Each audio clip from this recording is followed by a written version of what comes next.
Quisiera que me acompañen, los invito a Primera de Pedro 1, que es el capítulo en el que hemos estado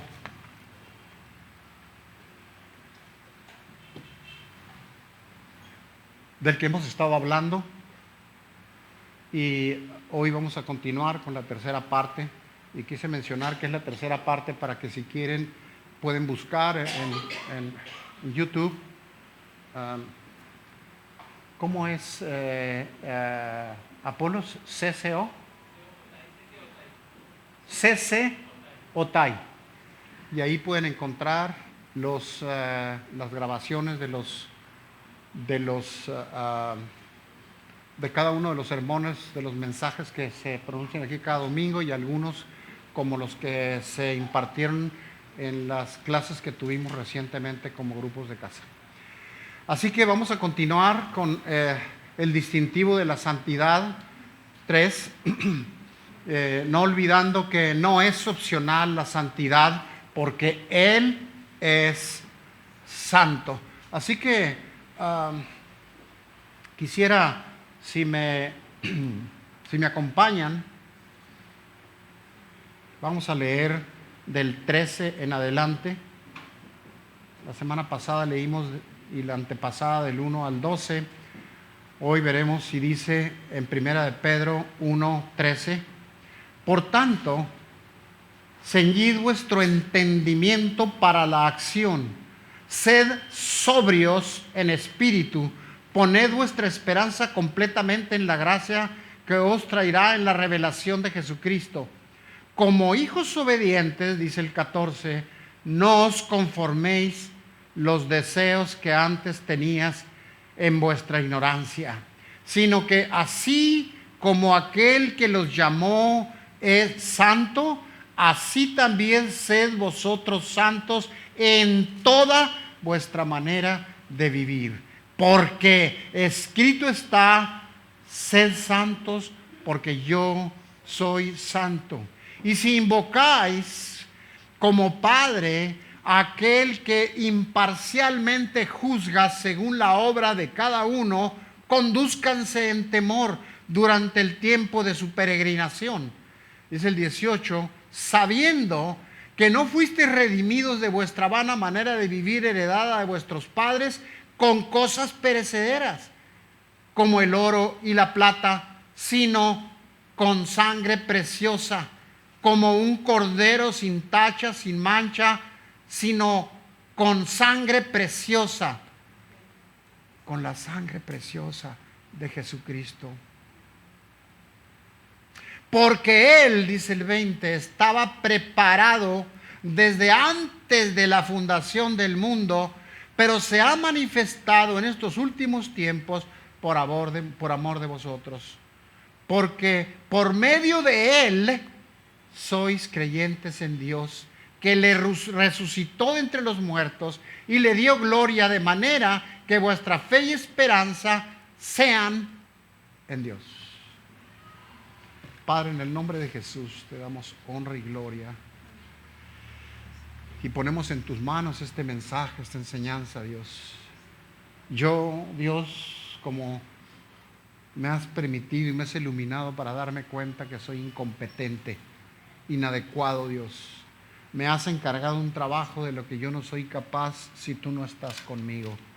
Te ruego, papá, que me ayudes, que seas tú el que use mis labios para comunicar tus verdades, que me unjas, que unjas este mensaje y que lo uses poderosamente, habiendo preparado el corazón de cada uno de los oyentes este día aquí, Señor, y todos los que vayan a oírlo en el futuro a través de los canales adecuados, Señor. Bendito, gracias, gracias. Confiamos en ti, prepara nuestros corazones y ayúdame, Señor, para hacer este trabajo que nos has encomendado, en el nombre de Jesús. Amén. Hagamos un repaso, como se dice coloquialmente, abuelo de pájaro, de lo que vimos anteriormente, a fin de que algunos que no han oído este mensaje puedan entrar en contexto de lo que estamos hablando y podamos pues entonces todos en un mismo contexto ver qué es lo que Dios tiene preparado como siguiente paso para este mensaje.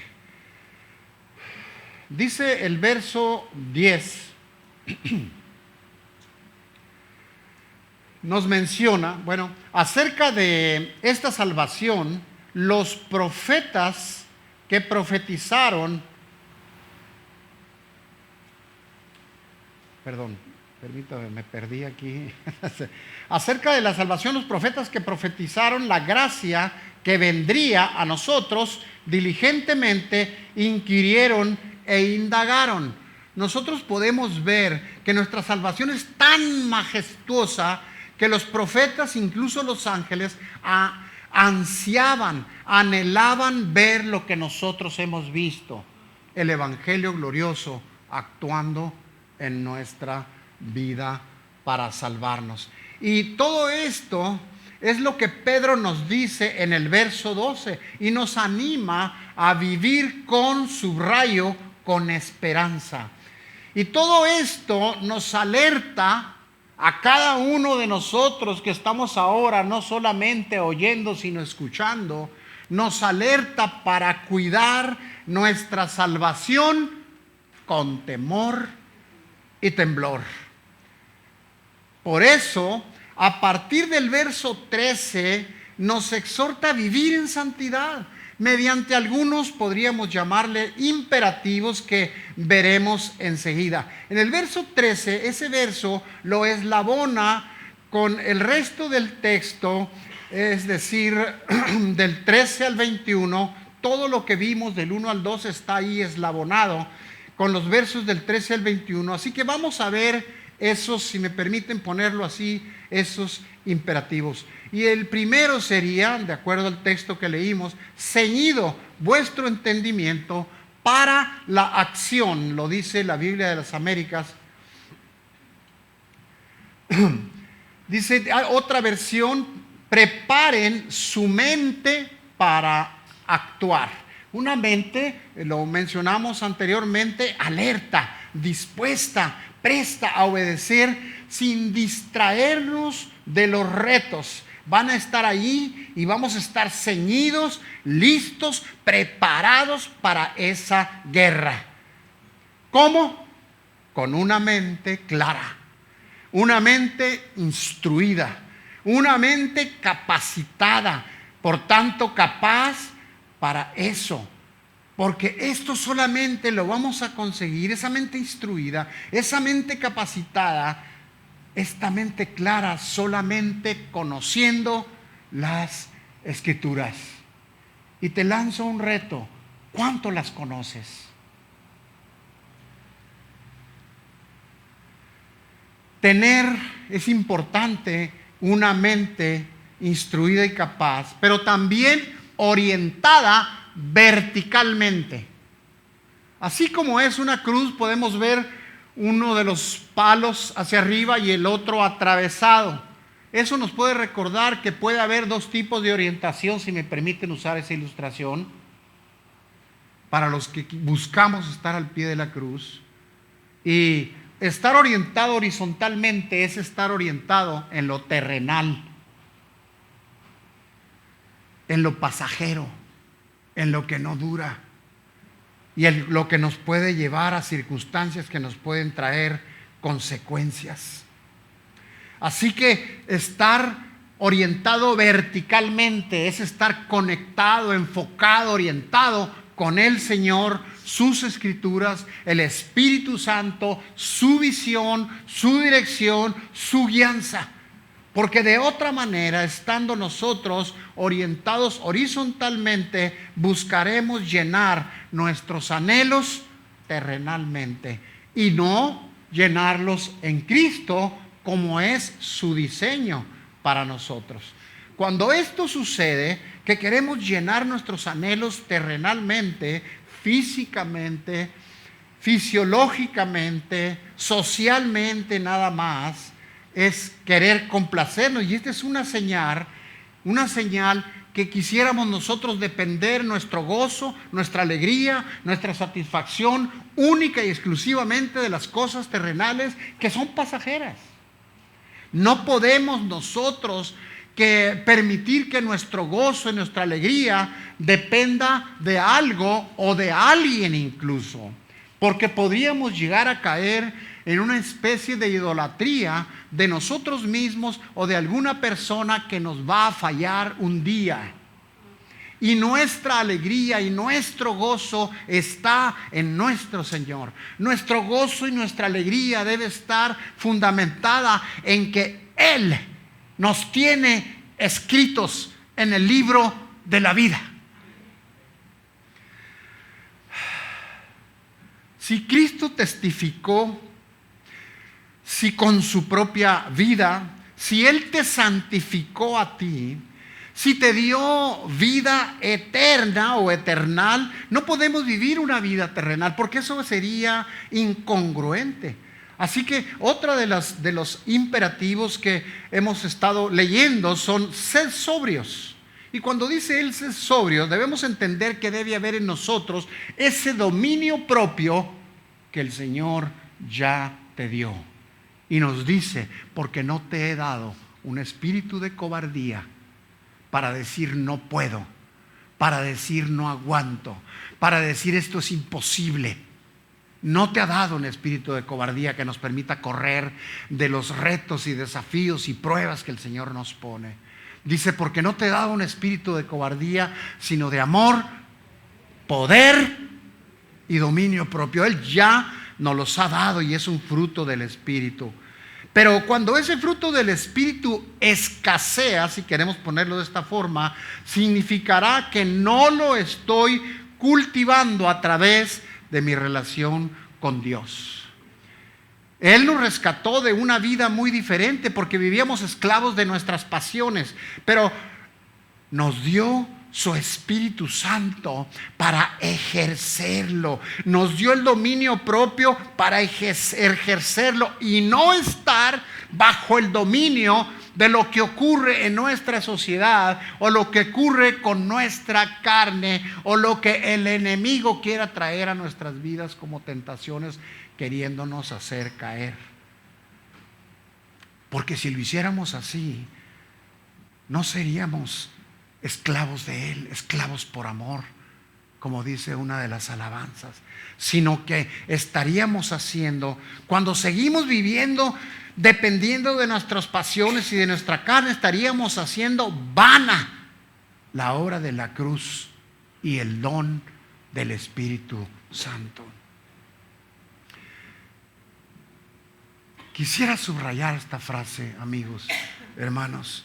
Los deseos naturales o los deseos de la carne o los deseos puramente humanos, sin que estén entrelazados o dependiendo del Espíritu de Dios, esos deseos carnales son capaces de arrastrarnos a vivir conforme a nuestras maneras antiguas de ser antes de haber sido rescatados.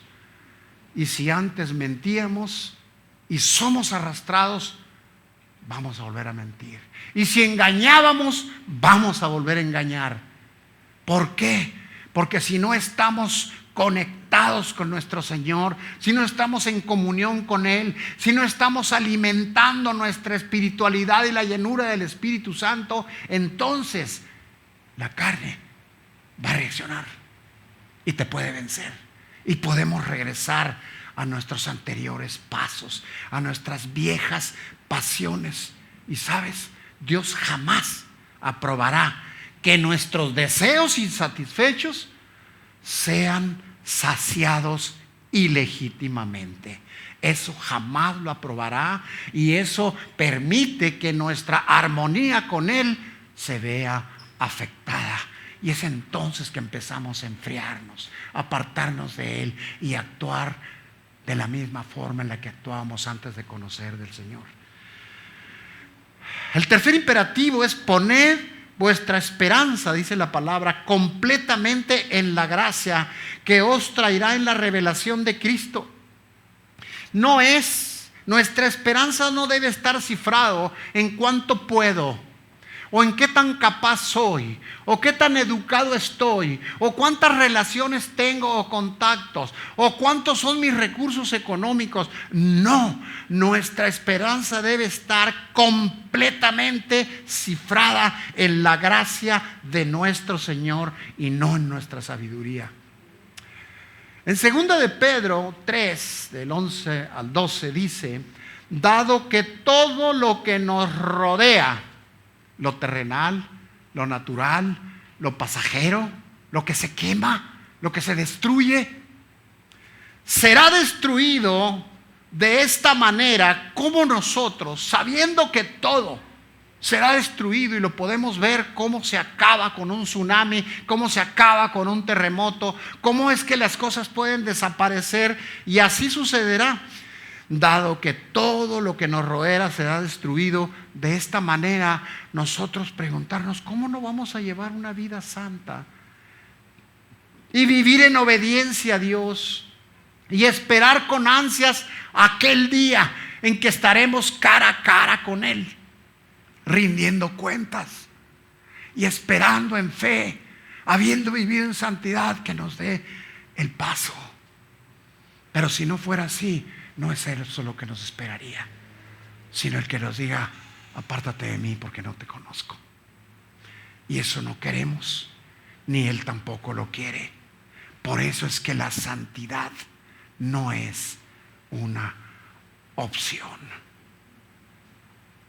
Pedro describe de aquí en adelante, de lo que acabamos de ver en adelante, la vida que el cristiano debiera llevar. Por si hemos olvidado algo, o algo no habíamos aprendido, o algo no tenemos muy claro. Y lo hace, como dijimos hace un momento, a través de algunos imperativos. Y en el verso 14 dice: como hijos, si lo tienes ahí a la vista, vas a ver que dice: como hijos, ¿qué? Como hijos obedientes. No se conformen a los deseos que antes tenían en su ignorancia.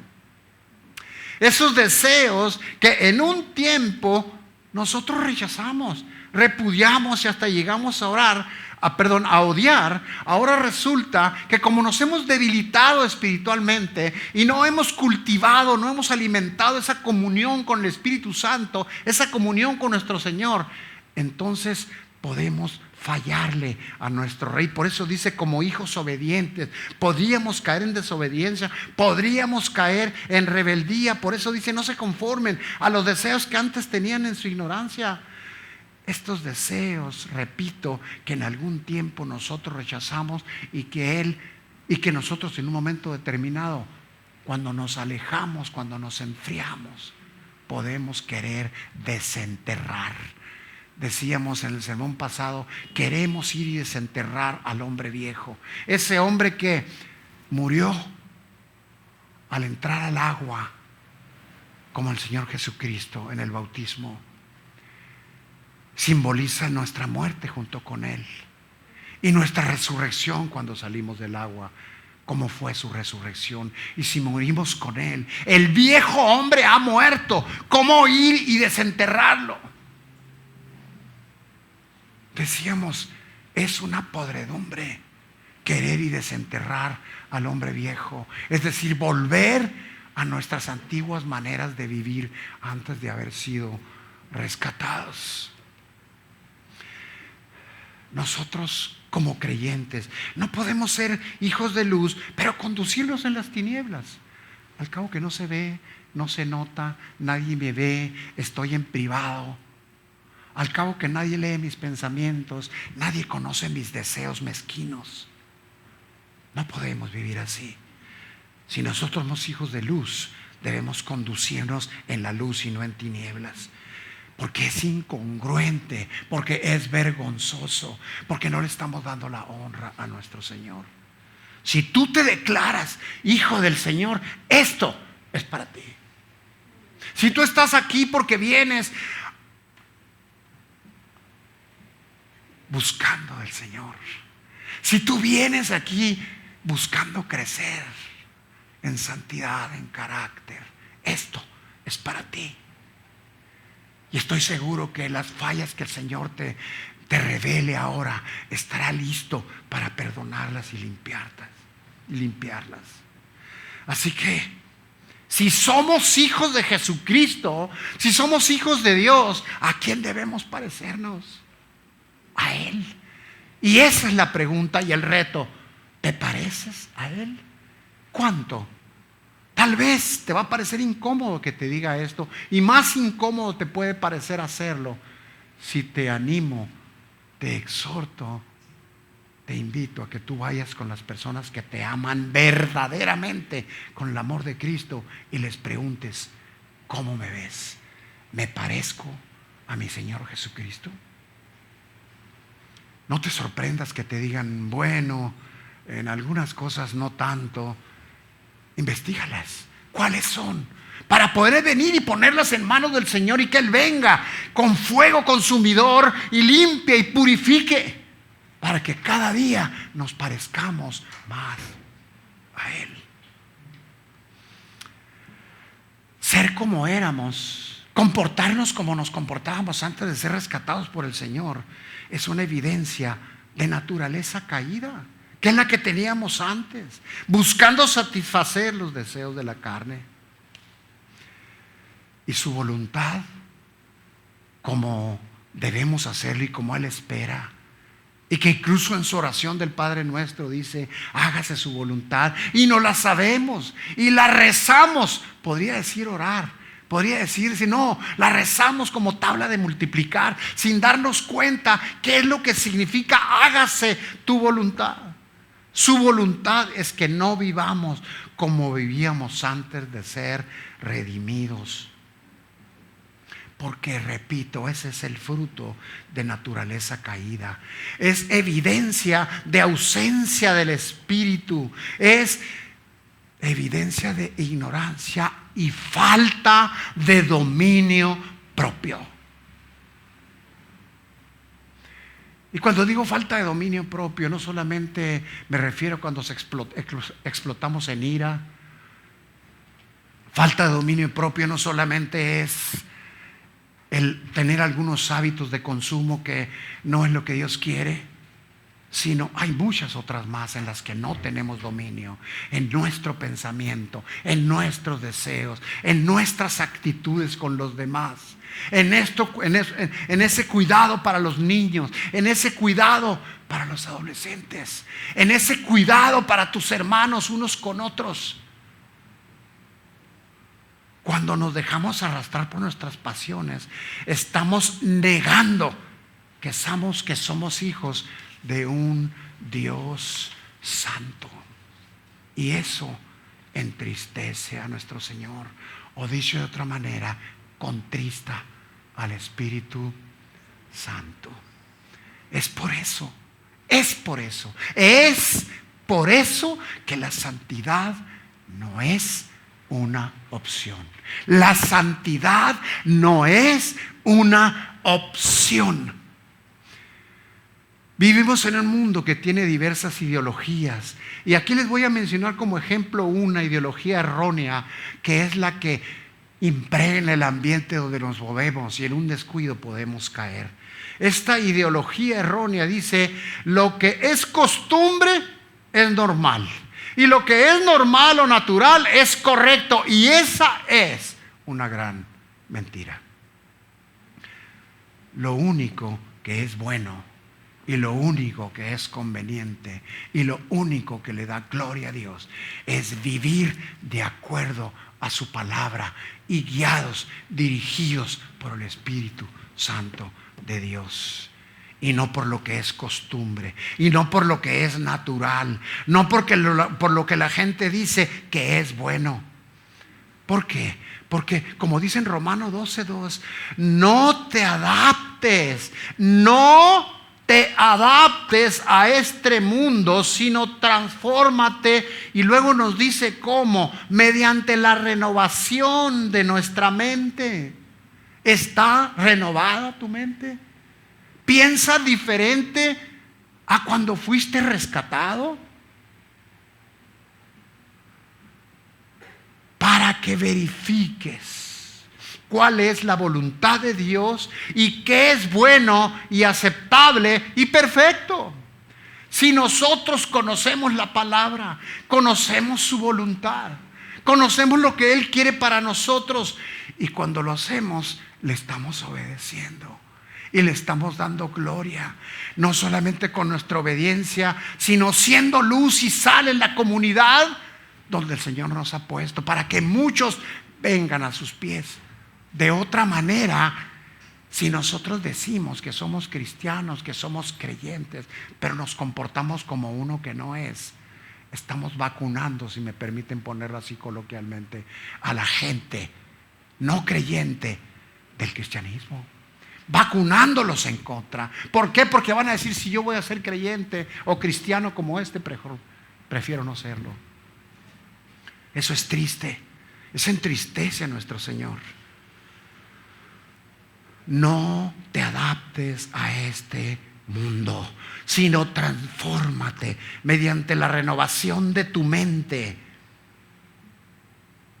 Todos esos paradigmas, todas esas formas de pensar antiguas tienen que cambiar para tener la mente de Cristo. ¿Para qué? Para que verifiques cuál es la voluntad de Dios, qué es lo bueno y lo aceptable y lo perfecto. Perdón.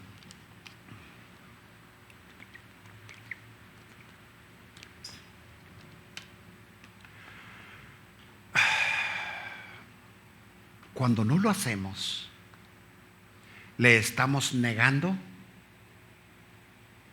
Y quisiera, si me permite, hacer un pequeño ejercicio y que pudiéramos imaginarnos ahora al Señor clavado en la cruz a causa de nuestros pecados, y para sanarnos, para darnos libertad, para rescatarnos de la muerte, ahí derramándose su sangre. Y nosotros deshonrándolo, negándolo con nuestra forma de ser. Hermanos, si nuestro pecado clavó a Jesucristo en la cruz, es incongruente que yo peque con aquello que lo clavó en la cruz.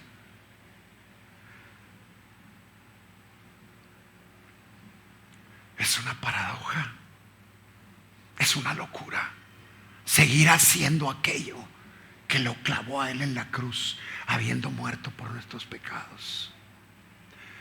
En Gálatas 5:17 dice: la naturaleza de pecado. Podemos ver cómo allí nos enseña que la naturaleza del pecado desea hacer el mal, y es exactamente lo contrario a lo que el Espíritu de Dios quiere. Por lo tanto, hay un conflicto entre el Espíritu y la carne. Mire cómo dice en el verso 16, un versículo antes del que acabamos de mencionar, dice: digo pues, anden por el Espíritu, no sacien pues los deseos de la carne.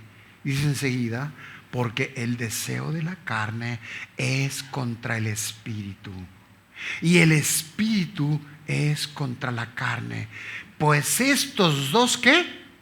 Se oponen el uno al otro, de manera que no puedes hacer lo que deseas.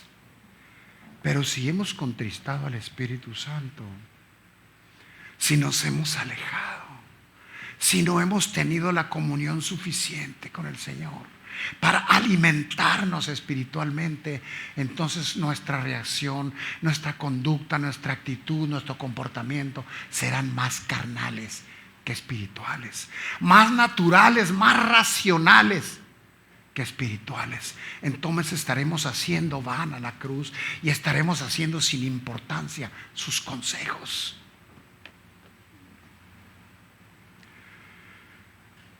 Por eso es que el Señor, en su sabiduría y misericordia, puso al Espíritu Santo para que se oponga a la carne, de manera que no podamos hacer lo que nos da la gana. Pero si, dice el 18, pero si somos guiados por el Espíritu, no estás bajo la ley. Ahora bien, las obras de la carne son evidentes, las cuales son, escucha esto, Voy a mencionarlas, aunque más adelante en otra enseñanza los mencionaremos de uno por uno y incursionaremos en cada uno de ellos para darnos cuenta. Ahora solo los voy a mencionar cuáles son las obras de la carne evidentes: inmoralidad, impureza, sensualidad, idolatría, hechicería, enemistades, pleitos, celos, enojos, rivalidades, divisiones, sectarismos, envidias, borracheras, orgías y cosas semejantes, contra las cuales les advierto, nos dice el Señor a través de Pablo, como ya les he dicho antes, que los que practican tales cosas no heredarán el reino de los cielos.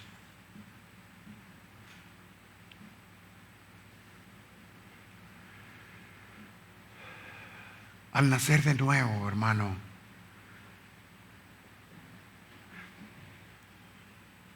tu alma fue regenerada, pero tu carne sigue viva. No podemos descuidarnos de las reacciones de nuestra carne y las intervenciones del enemigo y la atmósfera que nos rodea, especialmente aquella que no le da gloria a Dios. Los deseos de la carne vencen. No sé si tú recuerdas que en algún momento los deseos de tu carne han vencido y hemos caído en tentación de diferentes tipos. No solamente alcohol, sexo, drogas, tentación de insultar a alguien, de ser grosero, irreverente, irrespetuoso con alguien, de no tener amor con tu prójimo, especialmente con el más vulnerable, con el más necesitado. Los deseos de la carne vencen cuando alimentamos más la carne, más que el espíritu. En el verso 15 de este pasaje que leímos dice: sino que así como aquel que nos llamó a ser santo es santo, así también vosotros sed santos. Voy a repetirlo, creo que no lo leí muy bien. Sino que así como aquel que nos llamó es santo, así también ustedes sean santos. Y dice enseguida, en toda su manera de vivir. ¿Por qué es que Dios inspiró a Pablo para que agregara eso? En toda su manera de vivir. Porque puede darse el caso que algunos hayamos entregado nuestra vida como una rebanada de queso gruyere, con huecos de los cuales yo controlo, y le entregué solamente lo que quise a Dios, pero estas áreas mías no se las quiero entregar, cualquiera que sea. ¿Cuál es? Alguna que tú no le has entregado al Señor, que no has querido entregársela, que te has revelado en entregar al Señor, que equivale a decirle: Señor, sí, aquí está mi vida, pero esto y esto es mío y no lo vas a controlar tú, lo voy a controlar yo. Desobediencia, rebeldía.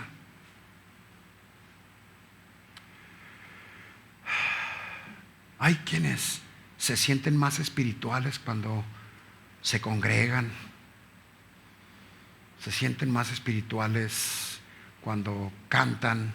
No estoy diciendo que sea mala ninguna de las dos cosas, pero ¿con qué corazón lo hacemos? ¿Con qué intención lo hacemos? ¿Le hemos entregado al Señor todo completo? Así como Él se entregó con nosotros, o por nosotros, o para nosotros. Si no lo estamos haciendo así, venir a congregarte y cantarle, aunque es bueno, sería hipocresía. ¿O cómo sentirías tú en una pareja que uno de ellos se entregó en matrimonio con su anillo, ceremonia y todo, pero no se entregó completamente a su pareja? Hay áreas de su vida que no las quiere entregar y las vive de acuerdo a su manera, aunque sean ofensivas para su pareja y ofensivas para Dios.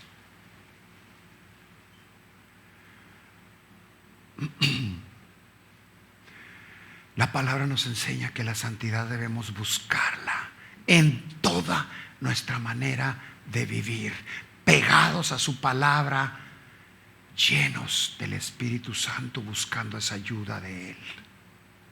Porque escrito está, dice el verso 16, sean santos, porque yo, el que entregué a mi Hijo, yo como hijo que fui a la cruz soy santo, y el Padre es santo, y el Espíritu es santo, y tú eres mío, así debes ser santo y no hipócrita.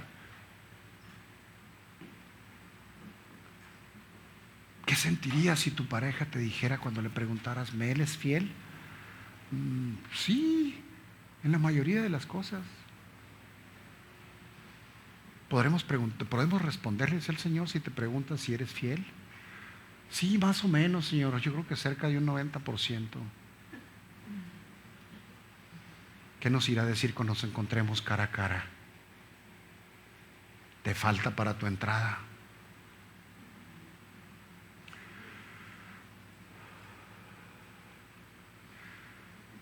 Una de las razones por las que debemos ser santos, aquí leemos 3 en este pasaje y las vamos a repasar. Una, y la principal: sé santo porque Él, tu Padre, tu Redentor y el Espíritu que te dio son santos. Esa es una de las razones. ¿Por qué? Y tenemos que tenerlo claro, porque nuestros caminos y nuestros pensamientos no son como los de Él, como aquel que nos compró. Son diferentes. Podemos buscar con hambre, con fuego, con pasión el ser santo. Mira, déjame traerte una ilustración. Seguramente aquí ya vemos quien conozca a Jonathan Edwards, el más grande teólogo de los Estados Unidos. Y su vida, su biografía muestra su admirable santidad. Y voy a compartirles algunas de las frases de este hombre. Al ver dentro de mi corazón, percibo su infinita maldad y veo que es un abismo más profundo que el infierno. La razón por la que Edward puede hablar así es porque Dios le ha dado una iluminación y el Espíritu ha sido alimentado, y su relación con Dios que le permite ver a él la profundidad del pecado. Pero nosotros no somos así, y es hacia donde quiere el Señor que vayamos. ¿Por qué? Véanlo. No sé si tú te acuerdas de algún evento en tu vida o algún evento de alguien más, cuando en una discusión de pareja uno dice, pues yo no creo estar tan mal, y no alcanza a ver su maldad. No alcanza a ver la profundidad del daño, el impacto del daño que hace en los demás. No es tanto, estás exagerando. Yo no soy tan malo, yo soy bueno. Más bueno de lo que tú mereces. Eso no viene de Dios. Quisiera yo traer estas frases porque nos van a ayudar para que busquemos como Edward ese propósito de Dios en nuestras vidas, que es ser santo. ¿Por qué pensaba así? Porque él estaba cerca de Dios, porque alimentaba su relación con el Espíritu Santo profundamente. Y él decía, cuando oro, peco. ¿Cómo es posible? ¿Cómo va a pecar estando orando? Sí, porque no pedimos conforme a la voluntad de Dios, sino conforme a nuestras necesidades egoístas. Cuando oro, peco. Porque cuando pedimos orando, pedimos mal. Cuando predico, decía este hombre, peco. O sea que yo podía estar pecando ahorita. Podría estar pecando porque ¿para quién estoy predicando? ¿Para ti o para el Señor o para mí? O podría estar pensando en que debo lucir aquí en este lugar. Por eso cuando predico podría estar pecando. Pero no lo queremos ver así. Queremos pensar que no somos muy buenos, que no somos muy malos.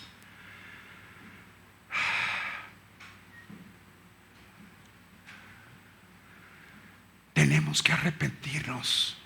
Y tal vez te va a sonar extraño lo que te voy a decir. Necesitamos arrepentirnos de nuestro arrepentimiento. Espérame, ¿cómo?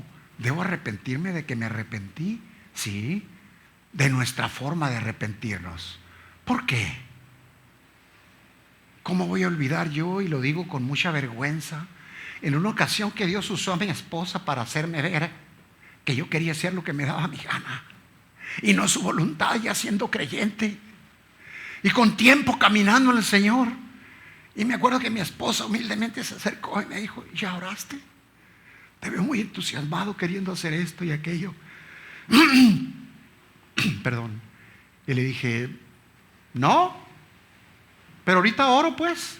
Señor, aquí estoy orando ya, y pues bueno, bendice lo que voy a hacer.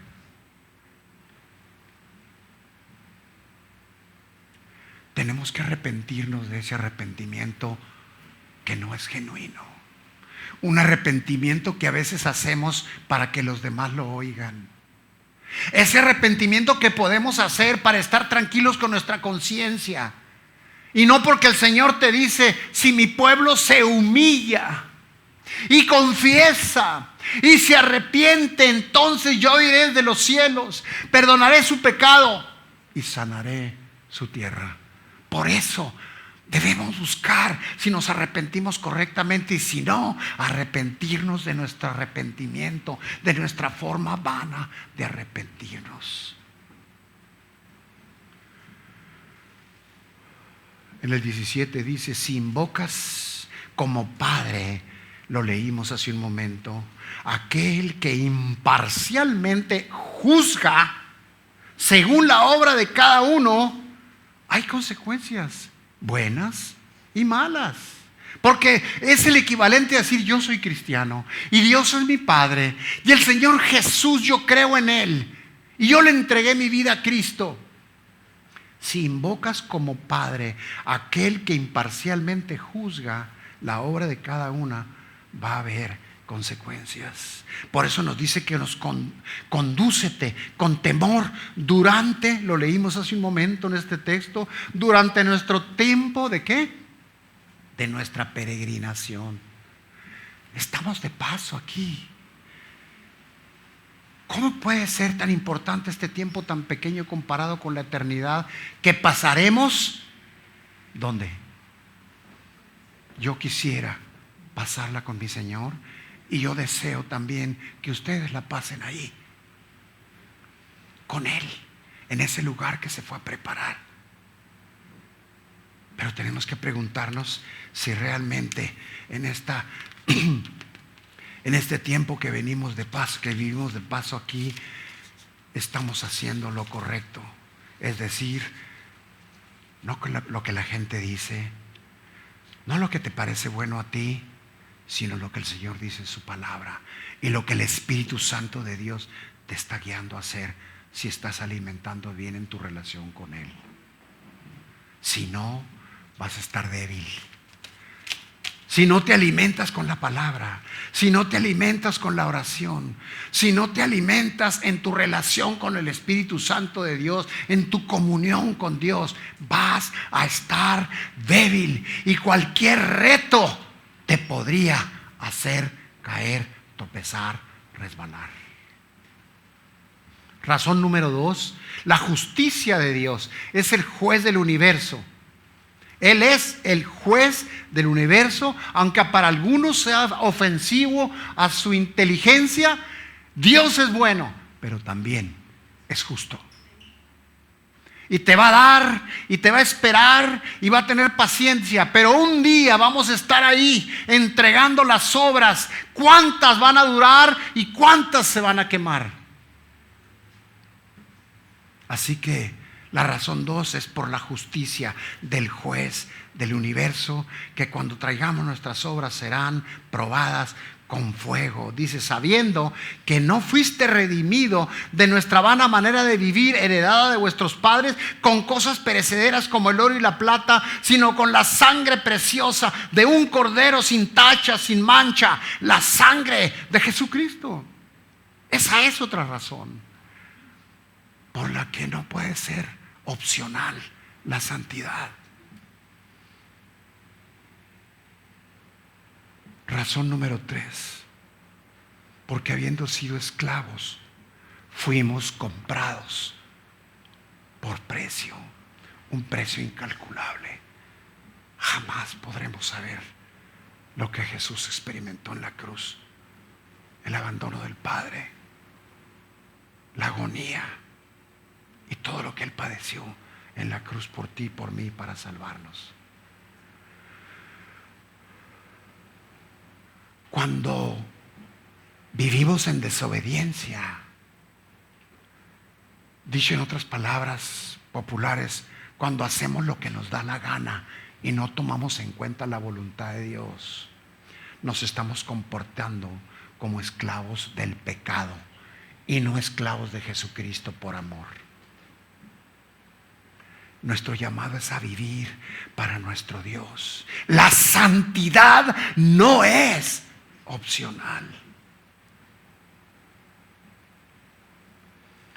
Repito, estamos llamados para vivir para nuestro Dios.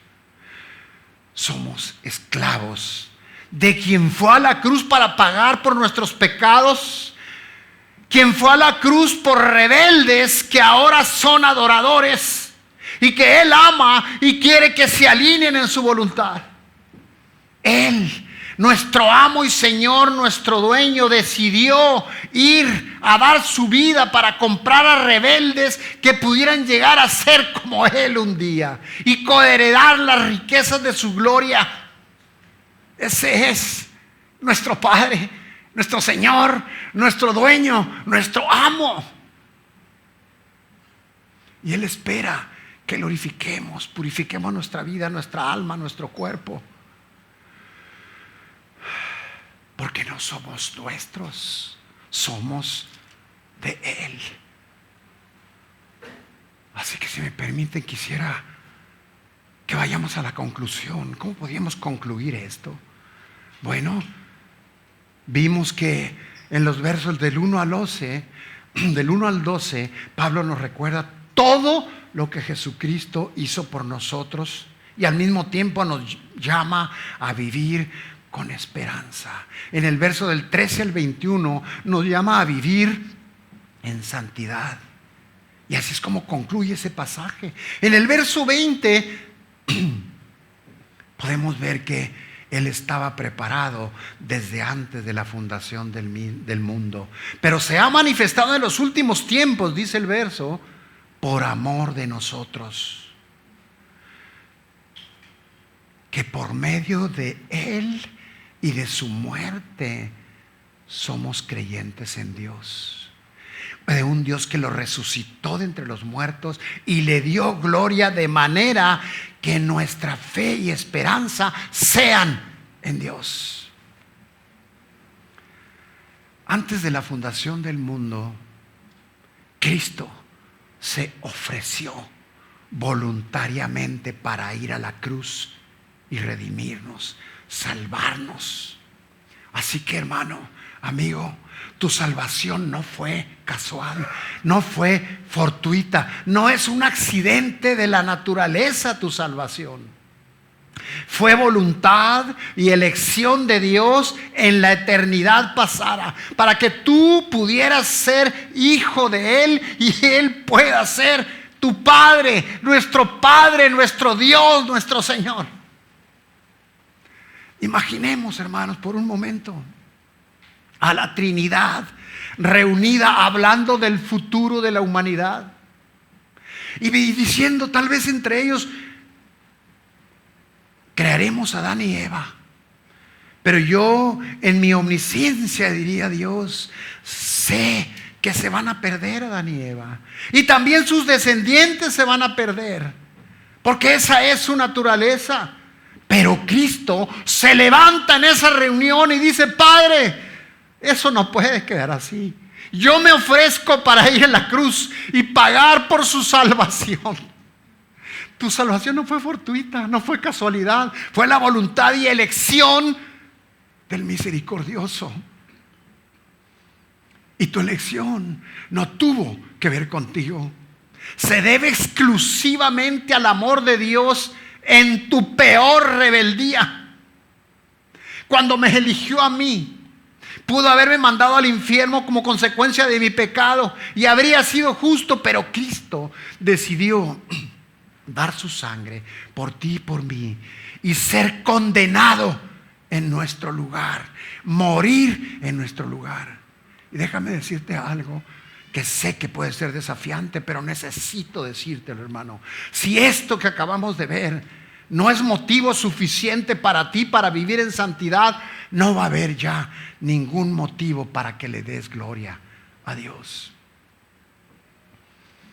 Pedro dice: Él fue el que hizo que creyéramos. Pero si tú crees, hermano, que tú creíste por tu decisión, vale más que no te creas eso.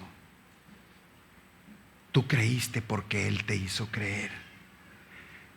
Él, quien se ofreció para ir a la cruz, Él te hizo creer. Y Dios le hizo resucitar de entre los muertos. Y habiendo resucitado, te eligió a ti por gracia, no por obras, para que nadie se gloríe. Así que por todo lo anterior, hermanos, sé santo, porque Él es santo. No olvidemos, la santidad no es una opción. No olvidemos que la santidad es la respuesta reverente a un Dios que dio a su Hijo y a un Hijo que dio su sangre, su vida por ti, para que dejaras de ser rebelde y pasaras a ser un adorador del Rey de Reyes y Señor de Señores por el resto de tu vida. Ese es nuestro Señor misericordioso. ¿Cómo no vamos a buscar la santidad? Padre, te damos honra y gloria. Gracias, papá. Gracias. Gracias por haber dado a tu Hijo, Señor. Gracias, Señor Jesús, por haber sido obediente y haberte ofrecido voluntariamente para ir y experimentar una muerte cruenta, sangrienta, dolorosa, para pagar por nuestros pecados. Gracias, Espíritu Santo de Dios, por estar en nosotros, por hablarnos y enseñarnos este día, este mensaje, y todos los que sigan y todos los anteriores. Espíritu Santo de Dios, gracias por guiarnos, gracias por recordarnos las enseñanzas del Señor, gracias por acompañarnos, Padre, a través del Espíritu el resto de nuestra existencia. Gracias, Padre. Reconocemos que te hemos fallado, que te hemos entregado nuestra vida y que la vivimos con huecos que no te entregamos, que hay áreas de nuestra vida que queremos vivirlas como se nos pega la gana. Perdón, Señor, lo reconocemos, lo confesamos y te pedimos, Dios, Espíritu Santo, que nos reveles esos pecados, esas áreas no entregadas, esas áreas que queremos manejar de acuerdo a nuestra voluntad y no a la tuya, para entregártelas. Por eso nos inclinamos ahora delante de ti, Señor, en una actitud de reverencia, porque queremos, Señor, seguir la santidad como una respuesta reverente a ti, Señor, que diste a tu Hijo, Padre, y a ti, Señor Jesús, que diste tu vida para que yo dejara de ser rebelde y pasara a ser un adorador tuyo por el resto de la vida. Gracias, Padre, por oírnos. Gracias, confesamos todo esto como pecado, Señor, aquello que te he fallado. y te pedimos que nos perdones. Nos inclinamos delante de ti, Señor, y te rogamos de tu perdón y tu misericordia, apelando a tus promesas, Señor, porque tú nos dijiste: acércate confiado al trono de gracia, donde recibirás el oportuno socorro. Necesitamos ese socorro, esa ayuda. Así como Pedro, sacamos la mano, Señor, y te decimos: sálvame, Señor. Ahora tú extiende tu mano, Señor, al instante, y sácanos de esa forma de vivir, Señor, como la que llevábamos antes de ser rescatados. Gracias, Dios. En fe recibimos tu perdón. Te damos honra, te damos gloria y te damos alabanza, en el nombre de Jesús.